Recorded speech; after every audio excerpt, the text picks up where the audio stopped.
ലക്ഷ്മൺ അവൻ നുണയനാ. ഇപ്പൊ നുണ പറയുന്നത് ലക്ഷ്മണനല്ല, നീയാണ്. നാദിയെ വിളിച്ചുകൊണ്ടുവരാൻ കോയമ്പത്തൂർ സ്റ്റേഷനിലേക്ക് നാദിറ കാർ ഓടിച്ചു പോയി. Bright red Alto. കാട്ടിക്കുളത്തിന്റെ അടിത്തട്ടിൽ നിന്ന് കണ്ടെടുത്ത നാദിയയുടെ ഗൺ, പാസ്പോർട്ട്, ID കാർഡിന്റെ ഒപ്പം കത്രിക കൊണ്ട് നെടുനീള കീറിയ ഒരു കറുത്ത പർദ്ദയും കിട്ടി ഞങ്ങൾക്ക്. ആ പർദ്ദ ആരുടേതാണ്? എനിക്കറിയില്ല. എന്താ നിങ്ങൾ ഉദ്ദേശിക്കുന്നത്? അതെ, 13-ാം തീയതി കറുത്തവാവിന്റെ മറവിൽ കൊലയാളി വളരെ വിദഗ്ധമായി ട്രെയിനിൽ കയറി കൃത്യം നടത്തി മുദ്രാപീഠത്തിലേക്ക് തിരിച്ചുപോയി. And you are the killer, the lonely killer. സത്യം അതാണ്. ഇനിയെങ്കിലും അവസാനിപ്പിക്കണം നിന്റെ ഈ ആക്ടിംഗ് ഇന്നസെന്റ്. കുറ്റബോധം അശേഷമില്ലാത്ത ഒരു കുറ്റവാളിയോട് ഷറഫുദ്ദീൻ ഇങ്ങനെയല്ല സംസാരിക്കുക. കുറ്റം സമ്മതിക്കുകയല്ലാതെ മറ്റൊരു വഴിയുമില്ല നിന്റെ മുന്നിൽ. അതെ, ഞാൻ അവളെ കൊന്നു. എന്തിനു വേണ്ടി? അതാണ് എനിക്കറിയേണ്ടത്. മുദ്രാപീഠത്തെ രക്ഷിക്കാൻ വേണ്ടി. ഒരിക്കലും അതിന്റെ അവകാശി നാദിയാകാൻ പാടില്ലായിരുന്നു.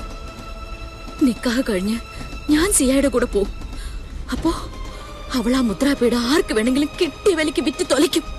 എനിക്ക് ഉറപ്പാ. 113 മിനിറ്റ് നിങ്ങൾ ഫോണിൽ സംസാരിച്ചത് ഇതാണോ? അതെ. ഇത് മാത്രമാണോ? അതെ. അവള് ചെന്നൈയിൽ ഒരു ഏജന്റുമായിട്ട് ഒക്കെ സംസാരിച്ച് ഉറപ്പിച്ചതായിരുന്നു. പറഞ്ഞ പോലെ ചെയ്യുന്നവളാ നാദിയ. ജാനകിയുടെ സ്വപ്നമായിരുന്നു മുദ്രാപീഠം. അത് അവളെ വിറ്റ് തൊലിക്കാൻ തീരുമാനിച്ച പിന്നെ ഞങ്ങൾ എന്ത് ചെയ്യും? അവളല്ലേ അതിന്റെ അവകാശി. അവൾക്ക് അതിനുള്ള അധികാരമുണ്ട്. നാദിയെ കൊല്ലാന്നല്ലാതെ മറ്റൊരു മാർഗവും അപ്പ എന്റെ മുമ്പിൽ ഉണ്ടായിരുന്നില്ല. അവള് കോയമ്പത്തൂർ സ്റ്റേഷനിൽ എന്നോട് വരാൻ പറഞ്ഞപ്പോ ഞാൻ അവളെ അവസാനിപ്പിക്കാൻ ഏറ്റവും പറ്റിയ സമയം ഇതാണെന്ന് എന്റെ മനസ്സിൽ ഉറപ്പിച്ചു. അങ്ങനെ ഞാൻ അവളെ കൊന്നു.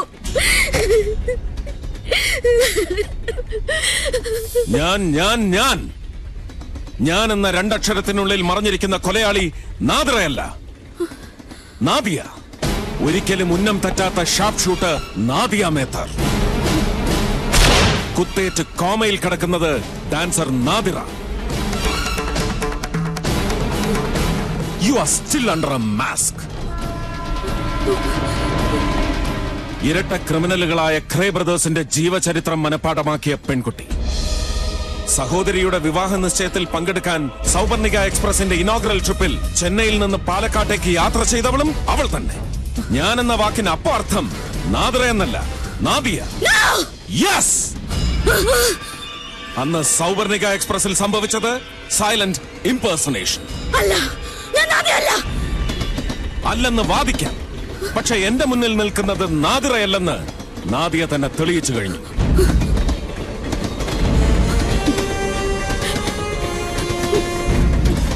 Your body is your enemy. Yes. ഇതിനു മുമ്പും ചോരത്തുള്ളികൾ നിന്നെ ചതിച്ചിട്ടുണ്ട്.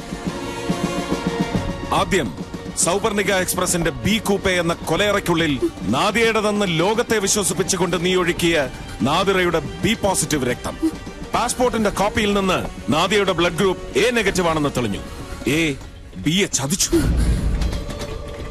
ആശുപത്രിയിൽ ICUവിൽ കിടക്കുന്ന ബി പോസിറ്റീവുകാരി നാദി സിസ്റ്റേഴ്സിൽ ആരാണെന്ന് ആ ചോരത്തുള്ളികൾ ഞങ്ങൾക്ക് കാണിച്ചു തന്നു. അതിലെ ശരിയായ രാക്ഷസിയുടെ മുഖവും അവളുടെ ചോര കുടിക്കുന്ന ദംഷ്ട്രകളും ഞാൻ കണ്ടു.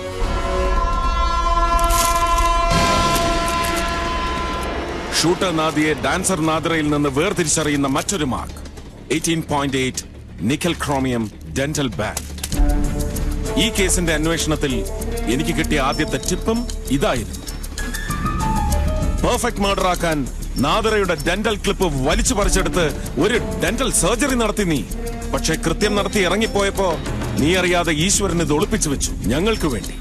അങ്ങനെയാണ് ക്രൈം സ്പോട്ടിൽ നിന്ന് മയിൽ വാഹനത്തിന് ഇത് പിക്ക് ചെയ്യാൻ സാധിച്ചത്.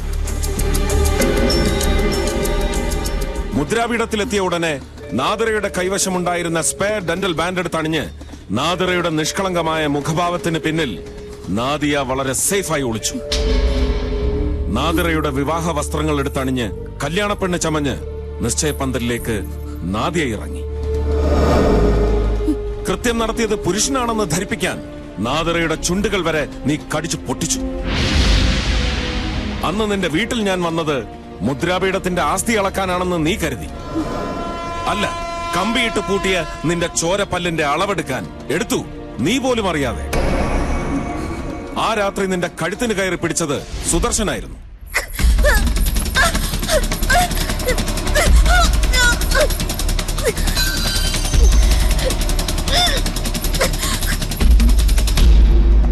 അതായിരുന്നു അന്വേഷണത്തിന്റെ രണ്ടാമത്തെ സ്റ്റെപ്പ്.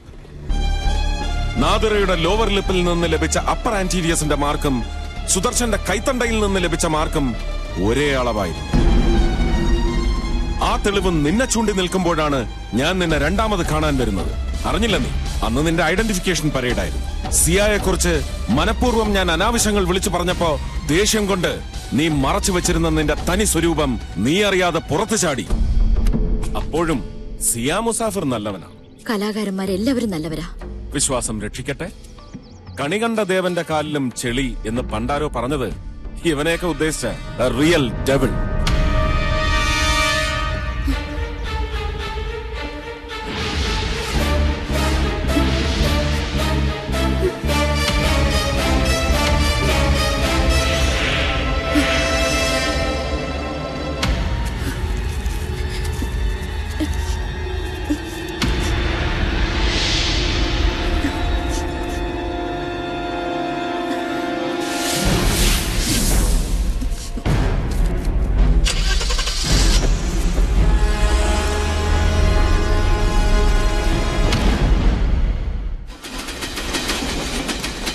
ഒരാൾ മറ്റൊരാളെ ഏത് തരത്തിൽ അനുകരിച്ചാലും ആ അഭിനയത്തിൽ തെറ്റുപറ്റും. ശാസ്ത്രത്തെ ഒരു നിമിഷം പോലും കബളിപ്പിക്കാൻ ഒരു മനുഷ്യനും സാധ്യമല്ല എന്ന് കുറ്റം ചെയ്യാൻ ഒരുങ്ങുന്നതിന് മുമ്പ് ഷൂട്ടനാദ്യ ഓർക്കണമായിരുന്നു. നിന്റെ ഈ മൗനം ഉണ്ടല്ലോ, silence, I take it for your confession. പ്രതി പൂർണ്ണ സമ്മതത്തോടെ ഒരു സമ്മർദ്ദത്തിനും വഴങ്ങാതെ താൻ ചെയ്ത കുറ്റകൃത്യത്തിന്റെ 4 സ്റ്റേജുകളും ഏറ്റുപറയണമെന്നാണ് നിയമം. കീഴടങ്ങിയ സ്ഥിതിക്ക് പറയണം ആദ്യം മോട്ടീവ്, കുറ്റം ചെയ്യാനുള്ള പ്രേരണ. അവൻ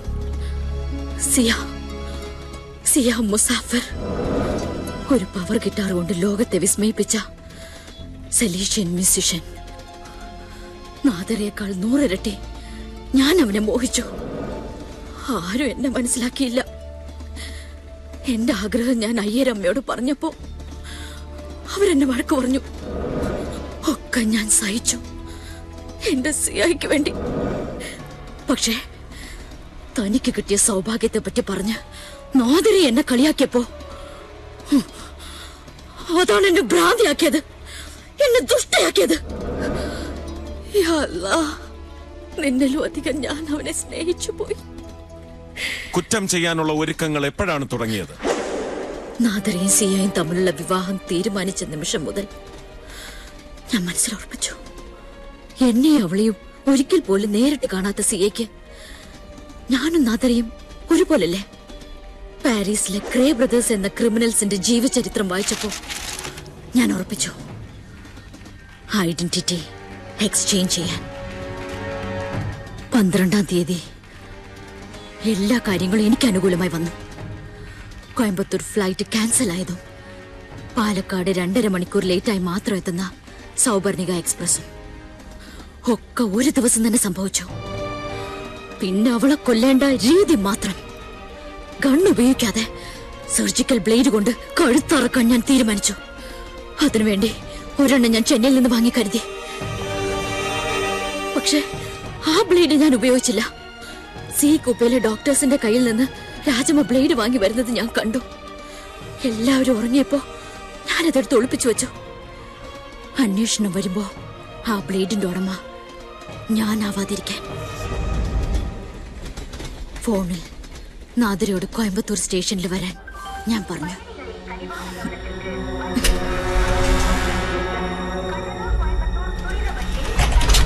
ഞാൻ പറഞ്ഞത് അവൾ അനുസരിച്ചു. കൃത്യം 4:30 നാദിര ഒറ്റയ്ക്ക് കാർ ഓടിച്ച് കോയമ്പത്തൂർ സ്റ്റേഷനിലെത്തി.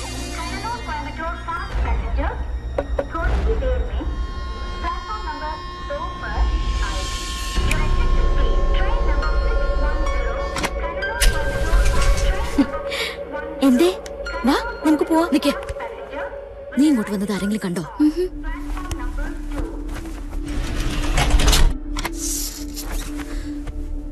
ആരെങ്കിലും നിന്നെ തിരിച്ചറിഞ്ഞോ? ഇല്ല. അപ്പോ ഈ രാത്രി ഞാനും നീയും തമ്മിൽ കണ്ടിട്ടേയില്ല. നിനക്ക് എന്തു പറ്റി?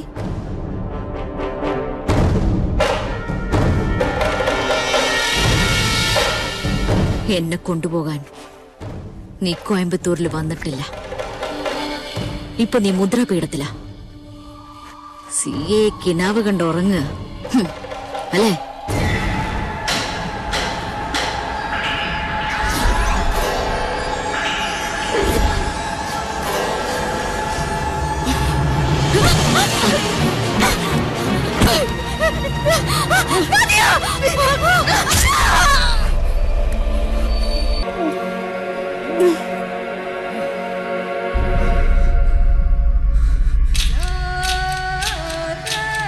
സിയായെ എനിക്ക് വേണം.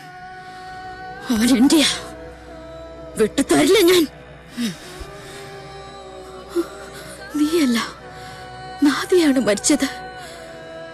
നാദിറ ഈ ഭൂമിയിൽ ജീവിക്കും സിയായുടെ കൂടെ. ഇനി മുതൽ ഞാനാണ് നാദിറ.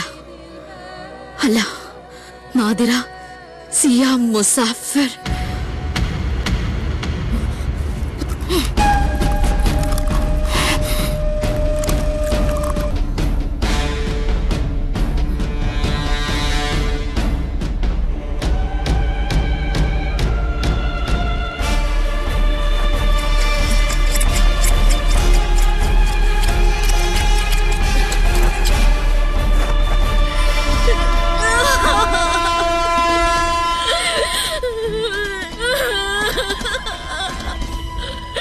കരയരുത്.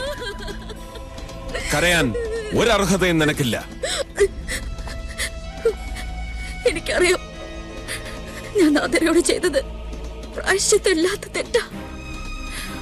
ആരും എന്നോട് പൊറുക്കില്ല. നാളെ സിയ ഇതെല്ലാം അറിയുമ്പോ എന്നെ വെറുക്കും. പുഴുത്ത പട്ടിയെ പോലെ എന്നെ ആട്ടി അകറ്റും. എന്നോട് ഒരല്പം ദയ കാണിച്ചൂടെ? ഇതൊന്നും സിയയോട് പറയാതിരുന്നൂടെ? ഇനി നിന്നോട് ദയ കാണിക്കേണ്ടത് ഞാനല്ല, ബഹുമാനപ്പെട്ട നീതിപീഠമാണ്. വേണ്ട, എനിക്ക് എന്നോട് തന്നെ ദയ കാണിക്കാൻ ആരുടെ അനുവാദം വേണ്ട. ഞാൻ എന്നോട് ദയ കാണിച്ചോളാം.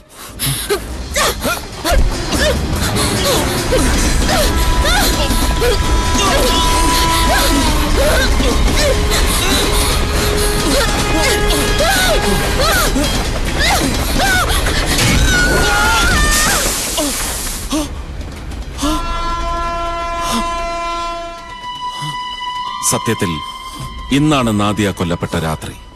ഈ ആത്മഹത്യ ഒരിക്കലും നാദിയയ്ക്കൊരു ശിക്ഷയുമാവുന്നില്ല. സാർ, ഈ കൂപ്പയിലെ നമ്മ നാദറയെ കാണല സാർ. അവൾ പോയി. സൂയിസൈഡ്? യാ, സിയ മുസാഫിർ. സാർ, அந்த ആൾക്കിட்ட നമ്മ എന്നെ ചൊല്ലും സാർ? അയാളോട് പറയാനുണ്ട് കുറേയേറെ കാര്യങ്ങൾ.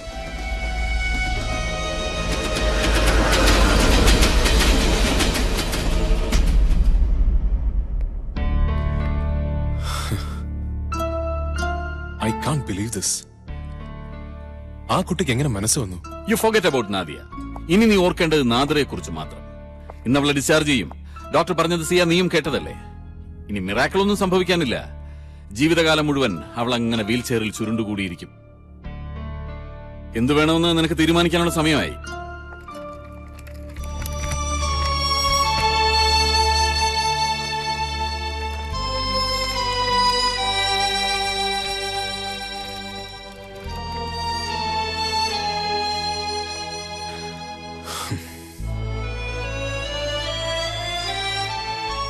വേണോ എനിക്കുള്ള എന്നും താലി കെട്ടാനൊന്നും കാത്തു നിൽക്കുന്നില്ല, കൊണ്ടുപോവാണ്. ഒരു ദിവസം ഈ വീൽ ചെയറിന് ഞാൻ അവളെ എഴുന്നേൽപ്പിക്കും. ആ വിശ്വാസം എനിക്കുണ്ട്. കൺഗ്രാറ്റ്സ്.